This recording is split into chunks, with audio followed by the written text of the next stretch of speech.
In the grim and bloody history of the Sicilian Mafia, Giuseppe Pino Greco stands as one of its most notorious and feared figures.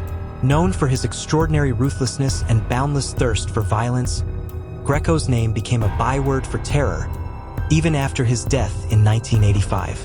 Though decades have passed, the horrors associated with him still linger in the hearts and minds of the people of Sicily.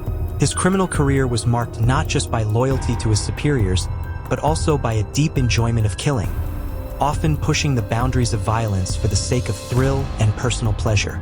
Greco's youth and rise in the Mafia.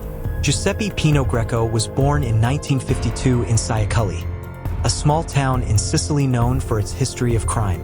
Growing up in a mafia family, his violent path seemed predestined. Greco's family connection to Michele Greco, one of the most powerful mafia bosses of the time, played a critical role in shaping his future. Michele Greco, often called the Pope within the organized crime community for his high status and influence, mentored Giuseppe in the ways of the mafia. Under his uncle's guidance, Giuseppe quickly gained a reputation for his efficiency, cold-blooded approach, and utter fearlessness. By the time he reached adulthood, he had become a central figure in the Sicilian Mafia and was known by the nickname Scarpuzzetta, meaning little shoe, in a Sicilian dialect. Despite his prominent family connections, little is known about Greco's early years. This lack of information could have been due to the Mafia's traditional secrecy or simply the poor record-keeping of that era. Maintaining a low profile was essential for a Mafia member, as it allowed them to blend in and operate under the radar. This habit of concealment helped Mafia members avoid scrutiny, allowing them to interact with politicians and other powerful figures in both criminal and legal circles. The Second Mafia War and Greco's role. In the late 1970s, the Mafia was plunged into an all-out war known as the Second Mafia War, a brutal conflict between rival factions within the organization. The war was sparked by power struggles and disputes over control of lucrative heroin trafficking routes. The violence of this war escalated quickly, with more than 1,000 people killed between 1978 and 1983, including criminals, police officers, politicians, and judges. During this time, Greco became one of the Mafia's most feared assassins. He carried out orders with brutal precision, showing little mercy for his targets. His weapon of choice was an AK-47, and he was known for his meticulous planning and ruthless execution style. One of his primary backers was Salvatore Toto Riina, known as the Beast, the head of Cosa Nostra and one of the most feared mafia bosses of the 20th century.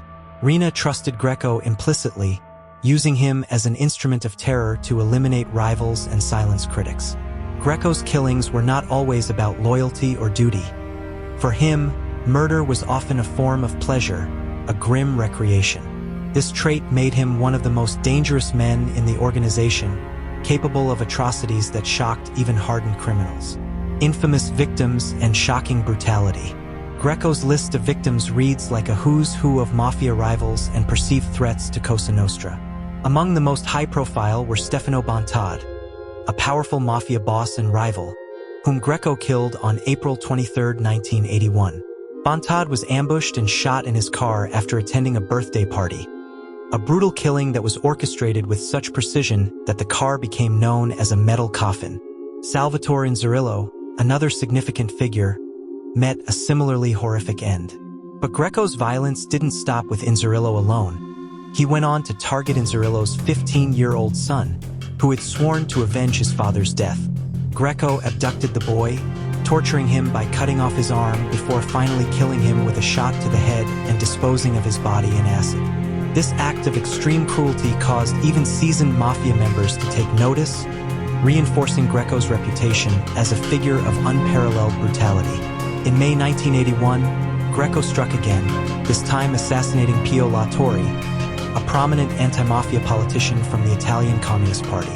La Torre was instrumental in advocating for anti-mafia legislation and had become a thorn in Cosa Nostra's side.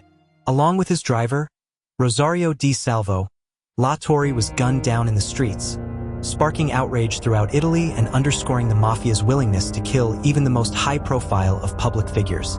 Leading the death squad, as Greco's reputation grew, he became the leader of an elite death squad within the mafia.